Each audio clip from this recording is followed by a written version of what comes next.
AAG, Ascension Advisory Group, where faith and business intersect. The pastor has to be free to lead. He has to be focused on the vision. He has to be focused on spending time with God. Ascension Advisory Group presents another video workshop. Today's session is with attorney, speaker, Hollywood producer, and author Curtis Wallace. Curtis Wallace has impacted the lives of millions of people around the world by helping businesses, pastors, and ministries grow to their full potential. We at AAG are confident this message will inspire you to fulfill your calling to greatness. And now, Mr. Curtis Wallace. He has to be free in his time and his responsibilities to focus on being the pastor. If he has to worry about whether things get done and get done well, he's not being the pastor. He's being the manager. And there's a difference between managing and leading. His job is to lead. Yeah, come sit down. That's all right. Just come late to my meeting. Nobody minds.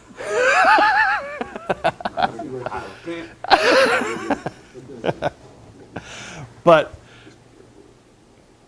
the pastor has to be free to lead. He has to be focused on the vision. He has to be focused on spending time with God, which means the team has to get it done. And he has to know that it's going to get done and to have that confidence. I was telling Pastor Godot this morning on the way in, I left my law practice about 13 years ago and joined Bishop Jakes. I was a lawyer. I was actually doing a lot of work for him at the time. But he came to me and he said, I want you to join me. I want to build a business because I know that certain people, only a certain percentage of people will ever come to my church or will ever watch me on TBN or one of the other Christian television networks. But he said, I know we can do other things, whether, and I can't believe all the things it's ended up being. But he said, we can do other things to get our message out and reach a broader audience. So the first thing that we did, my first project with him was a Woman Thou Art Loose stage production. It was written and directed by Tyler Perry. I mean, I can't believe that at one point in time, Tyler Perry was working for me. What did I do wrong? That's all I'm going to say about that. But the point is, there's lots of different ways to reach your audience. And you've got to allow him to focus on the vision. And you guys focus on making that vision happen. Just like he said when I came in here, my job and my calling is to support ministry. I am not a preacher. I don't want to be a preacher. I mean, I do some speaking and stuff, but having a church, not my thing. Being a pastor, not my thing. Being a preacher, not my thing. But I do know what my thing is. And my thing is to empower Bishop Jakes. And then what Bishop Jakes and I decided to do a little over a year ago was we wanted to take that a step further. And so we created the business that I currently run, which I'm president of Ascension Advisory Group. And we're now taking what I've been doing for Bishop for the last 12 or 13 years and starting to do it with other churches. And to basically help them on the business side of things. So that's kind of really what I focus my time and energy on now, is just working with different churches and ministries, in addition to doing some of the Bishop Jakes stuff. But we've been able to build up our team over time that now I have somebody who works with me who's responsible for movies day to day. I have somebody who's responsible for books day to day. We have somebody on the web, we have somebody over all the different areas now, so I don't have to worry about those things. Bishop doesn't have to worry about those things. But one of the things I was going to say is back when I first started working with Bishop Jakes, if we were having a big event, the day of the conference, you would have seen Bishop Jakes, down at the convention center or the stadium, wherever we were having the event. He would have been checking out the sound and checking out the lights and checking out the backdrop and doing all this kind of different stuff. And now he may walk through for 5 minutes, but he does not have to be in the middle of all that anymore because he's built a team. And if you look at the guys who have had sustained success in ministry, Joel Osteen, T.D. Jakes, Rick Warren, Bill Hybels, Joyce Meyer, it's because of the team. And there's a couple of things that I wanted to talk to you about, even separate from broadcast, that the pastor needs from the team, that you need to understand. And like I said, it really comes back to providing him with freedom to do what he needs to do. But there's a couple of things that he really needs from you. One is he needs you to be thinkers. He needs you to be thinkers. You need to be thinking,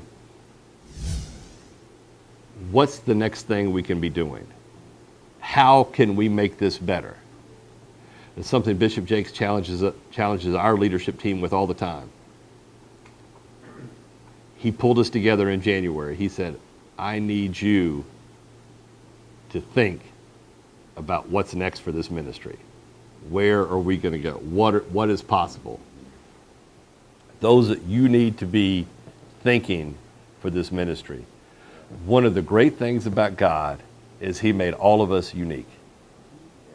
There is nobody else in this world that has Nehemiah's unique set of education, work experience, life experience, everything that goes into making him him. He's the only one that has that.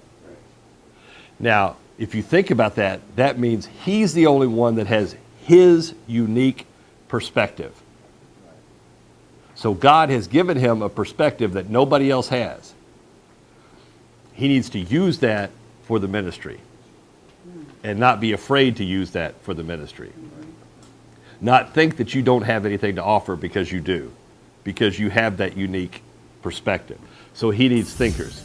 Number two, he needs learners. You need to be constantly educating yourself in your area. Whether it's subscribing to trade magazines, for instance, I never thought this would happen to me, but I ended up in the movie business.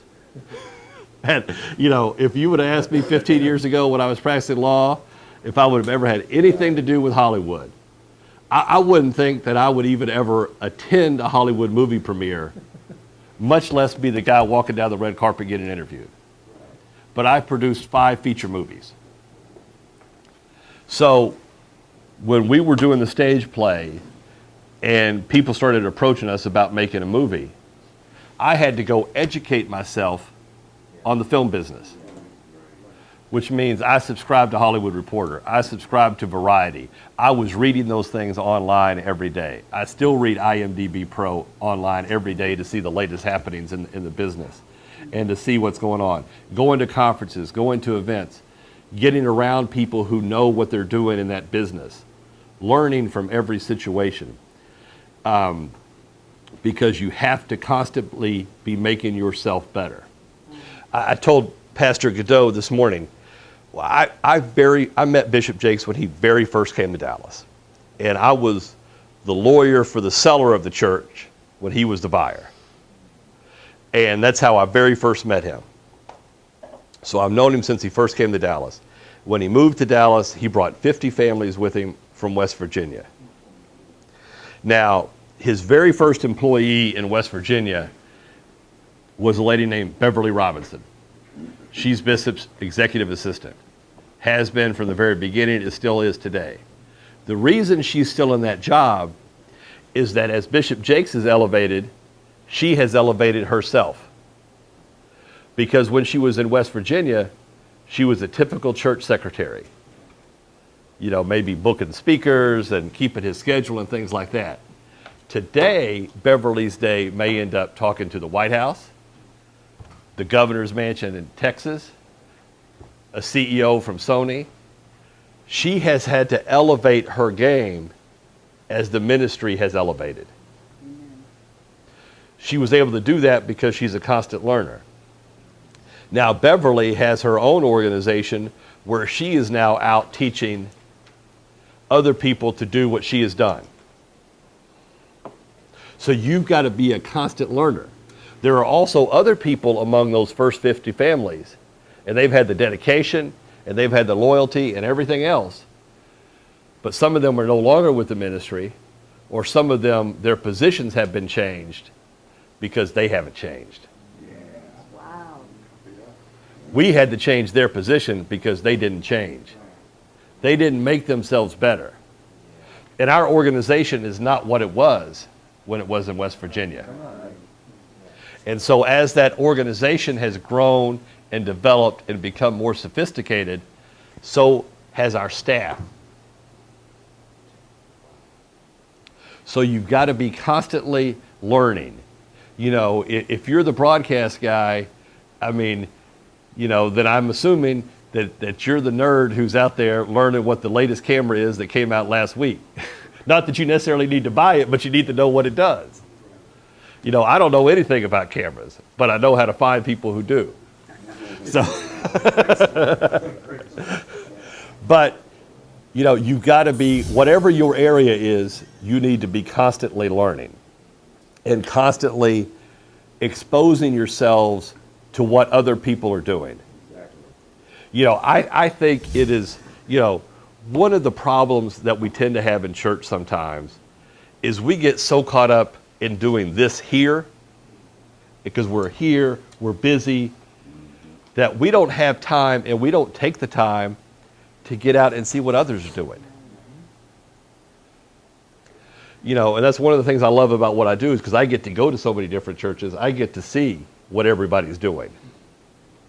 And I am a huge proponent of what I call clone and own.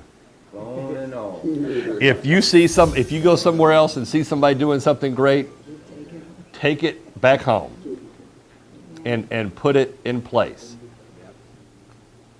You know, here's a great example of something that I've seen done recently that I just thought was brilliant. But about 3 years ago, we took over Bishop Dennis Leonard's church in Denver, Heritage Christian Center, and we made it into the Potter's House of Denver. And we put Chris Hill in as pastor. Chris has done a brilliant thing in his sanctuary. His walls in the sanctuary, we painted all a gray tone, and we put projectors up. And now all of the walls, we have screens, but all of the walls and the backdrops we can project. So now Chris, who's a very creative pastor, who likes to do like illustrated sermons, we can do illustrated sermons without props because they just project it up on the background. So he can be in Africa, or he can be in the Holy, or he could be anywhere, and it, you know, gives you that perspective, and it gets back to what I very first said. It was a way to create an experience at that church that the only way to get that experience was to be there. And so those are the things that this team needs to be thinking about. What can we do to make the experience here better? Maybe you want to put music in the parking lot. I don't know. You know, maybe you want to do different things as people are coming into the service. But this is the group that needs to be thinking about what that experience is. So that's why you need to be a group of thinkers and a group of learners who are always trying to make this thing better. A couple of other points that I think are so important for staff to realize what the pastor needs. One is, in today's church, a pastor needs a staff that is multilingual. And I'm not talking about English and Spanish. I'm talking about being able to talk church, and then being able to talk business or politics. Because you never know what tomorrow's going to hold. I mean, I've spent days with Bishop Jakes where it was a church service at night. During the day, it was a meeting with the CEO of Sony, maybe a conversation with Governor Perry. So it's spanning the business world, the religious world, the political world. And we need people who can communicate in all of those worlds. You know, I deal with a lot of churches and helping them solve problems. And a lot of time, and particularly churches that have problems with banks and things like that, but so often the problems are just a result of language. Because you have somebody in trying to meet with a banker who can just, what I would say, speak church. And they're just talking about faith, and God is going to provide. But the banker wants a spreadsheet. You know, you've got to put it in their language. You can't be able to just do church anymore. You've got to be able to bring these other things into play with what you're doing to make this relevant. You know, I love what you were doing last night. I think the funny thing was, I think it worked. So he was channeling his inner Cedric last night. I received that. You know, and I've spent some time with Cedric, and you act just like him. So. But see, it's being who he is. And he's got to be true to who he is, because you're not going to be good trying to be your father. Yeah, you can't be your father. You have to be who you are. And you all have to be who you are, but you've got to use that in creative ways to create an experience. And that's really the big thing that I wanted to talk to you guys about when I heard that I was talking to the broadcast team, because it really is about creating the experience. So, you know, just think about the different ways that could apply. You know, if you're doing, you know, creating DVDs of the services, think about what are the different things that we could do with that. You know, are we putting trailers on the DVDs, you know, for upcoming things that we're doing? You know, what are creative ways that you can use video to convey messages? Because you've got to remember the audience that you're trying to reach. It's not just about the people that are in here. It's about the people that are out there that you're trying to get in here. You know, finding ways to be creative with your advertising and your marketing. And,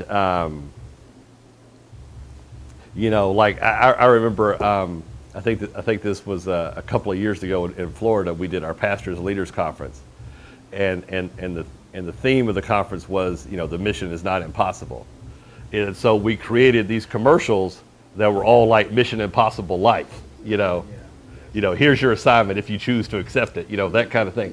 But it's this team just being creative. I tell you what, if you look at some of the churches that are really growing right now, one of the things that they've become really good at is taking pop culture and integrating it into what they're doing in the church. You know, whether it's the name of a sermon series and making your marketing and stuff like that play off whatever that is. You know, those are, yeah. You know, there was a church down the street from my house that did a great campaign last year. And I've been blessed, I've gotten to know these guys some, but if anybody's familiar with Duck Dynasty.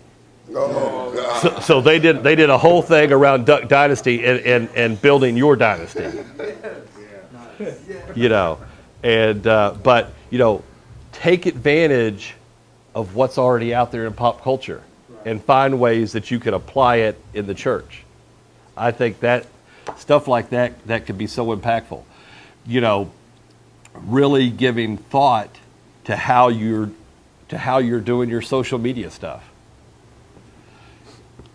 Go ahead. Yeah. As a group, what do you recommend for seminars or places to go to learn all this stuff, to get us to the next level? You know, I'm not the one off the top of my head that kind of would know all the right media stuff to do, but what I can certainly do is put you guys in touch with our media guy who can tell you, where they go. We also have within Ascension Advisory Group, one of the members of my team does television, and one of the things we do is actually we go out and do training for staffs and show them, some best practices and things like that. We do that for traditional media, for television production. We're doing that for a lot of churches now where his name is Richard Polite. And one of the things he does is he goes in and works with churches on a Sunday and sees what you're doing, and then just helps you make recommendations on you might maybe you want to think about different camera positions, or maybe you want to think about a huge thing if you're doing broadcast is your lighting. That's one of the real things that I learned very quickly in doing movies is just how important lighting is. And it's the thing that takes the longest on a movie set. I mean, you spend forever just sitting around waiting for those guys to move the lights. Because every time you do move something, you got to move all the lights to go along with it. But lighting is so important and really has to be thought through. So all those kind of things. Social media, I tell you what, the power of it is, I think it's sad the church was a late adopter, which is always the case with technology. The church is always a late adopter. But there's so much potential there. I have a good friend, Dr. Aaron Tabor. He's actually a medical doctor. Went to Johns Hopkins. Actually makes his money on like QVC and stuff, selling health products, diet products, that kind of stuff. But he created a Facebook page called Jesus Daily. If you don't follow it, you should, because it's the best seminar you could get on social media. Jesus Daily has a little over 20 million followers. 20 million. Now, what's really impressive about Jesus Daily is, there are a lot of people like Gaga and Bieber and people like that who have more followers on Facebook than Jesus Daily. But most weeks, if you look at the reports, Jesus Daily is at the top, always in the top 5, usually in the top 1 or 2, very often the number 1 in terms of total engagement on Facebook. The stats on the number of people that have been saved as a result of his Facebook page are enormous. He is reaching more people every day than any church in the world. And he's a medical doctor, not a pastor, and it didn't exist 4 years ago. His level of engagement is off the chart because he has learned how to do Facebook and how often you post and how you post, and that you do graphics are better than just text, and doing your post in a way that encourages people to respond. Like if you agree with this, like if you believe that Jesus died for it. It's simple things like that. But if you're not following it, follow Jesus Daily. If you guys want to hire him, I can arrange for that too. But just follow Jesus Daily, and you will learn from watching him how you do Facebook. The other thing is though Facebook won't tell you this, they really turn up or turn down your spigot, so to speak, based on whether or not you spend money with them. Working with Aaron Tabor at Jesus Daily. 2 months ago, we started a Facebook page called Families Need Jesus for a friend of mine at the American Association of Christian Counselors. And I don't have my phone, so I can't look at it today to see what it is. But it's less than 2 months old. I know it has over 200,000 followers, has an incredibly high level of engagement. Less than 2 months old. and they are spending $100 a day on Facebook ads. $3,000 a month. $3,000 a month, plus some money to Aaron to administer it. And it's 2 months old, and it's over 200,000 followers. And they're engaged. Social media is incredibly powerful. You're almost at 300,000. Yeah, 292. yeah, I have mine. yeah. So, but, you know, those would be two good examples for you. Jesus Daily and Families Need Jesus. And, you know, if you want more help, we can get that for you. But it can be incredibly powerful. The other thing about those pages is, and this is something that y'all need to think about here as a church, is you need to come up with a Facebook page that's not directly tied to the church or the pastor to go. It needs to be about a theme. Okay, yeah. Jesus Daily, Families Need Jesus. You know, we're about to launch, I'm working with a church in Saudi Arabia, so we're about to launch one around Saudi Arabia, but it's about the theme. And what you do is you get that Facebook page and you make sure that's available, and you also make sure the same URL is available so that you own the website. And it's something, and you can, done properly, you can very quickly build a significant audience that you can reach, and then you have the ability to communicate with that audience.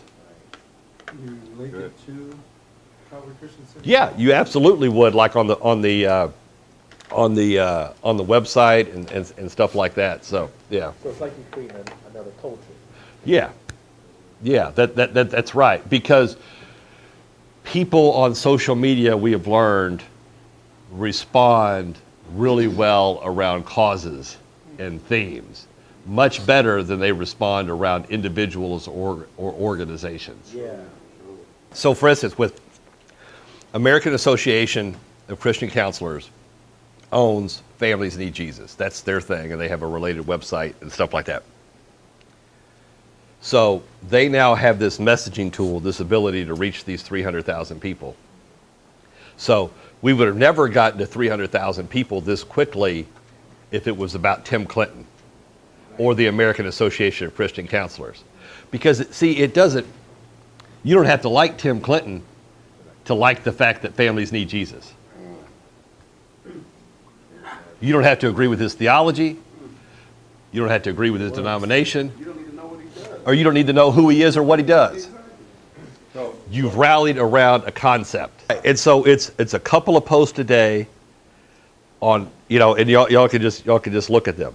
And you'll see things like they use graphic images all the time because graphic images work better than text. You know, you'll see that most of the images will have a like if you agree with this kind of thing, because that gets people to respond. And because it's an image, they get shared a lot.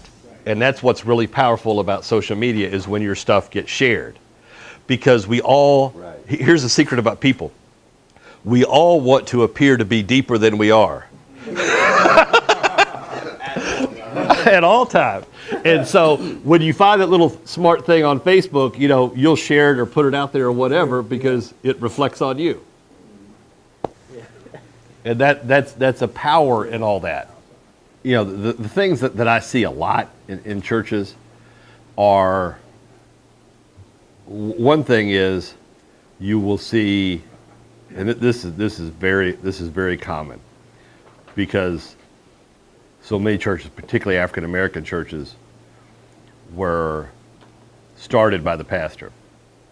This was a challenge for Bishop Jakes, and it happened over time. But it's the biggest thing that I see sometimes is the pastor who won't let go. You know, you've got to build your team and empower your team and let them do their thing. You know, because any one individual, and this applies to you people as leaders in the church with your teams underneath you, is you've got to empower people to free you up to do what you really need to be doing. If you are a leader in any organization, you should only be doing what only you can do. You should only be doing what you can only do. If somebody else can do it, they need to be doing it. So it's that delegating thing and building the team. Sometimes it's with the pastor, and he's either hasn't built the team, or he's built the team and not empowered the team. Or it's at that first level of leadership, and they haven't built their teams, or they haven't empowered their teams. The other thing that holds churches back is people become territorial. This is my department, it's my Kool-Aid, and don't you try to stir it. And that is a sign of a weak leader.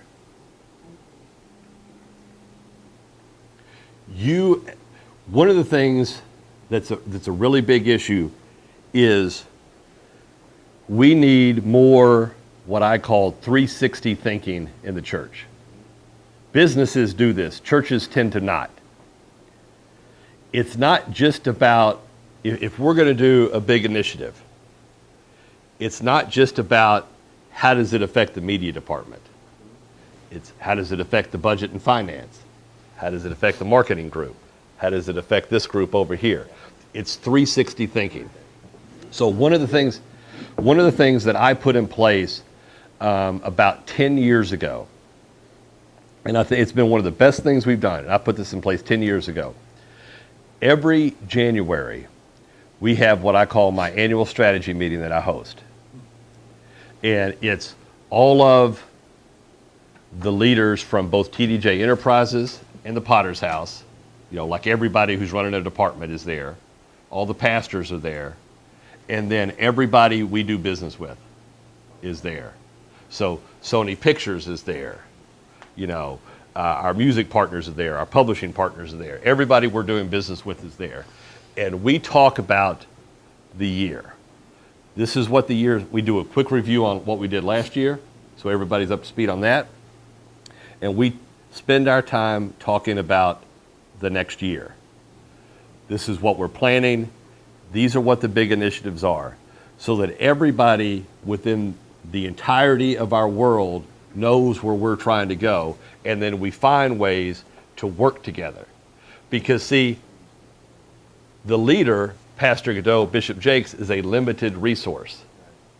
And everybody needs to understand everything else that's going on, so they understand how all these pieces work together. And then how can they contribute to help reaching the overall goal? Because we tend to get very insulated in thinking just in our own little world. But we've got to realize how it impacts everything else. So if we're going to do a big event like MegaFest, then that has huge impact for our accounting and finance team, because they know they have to plan for that and prepare for that from a budget standpoint.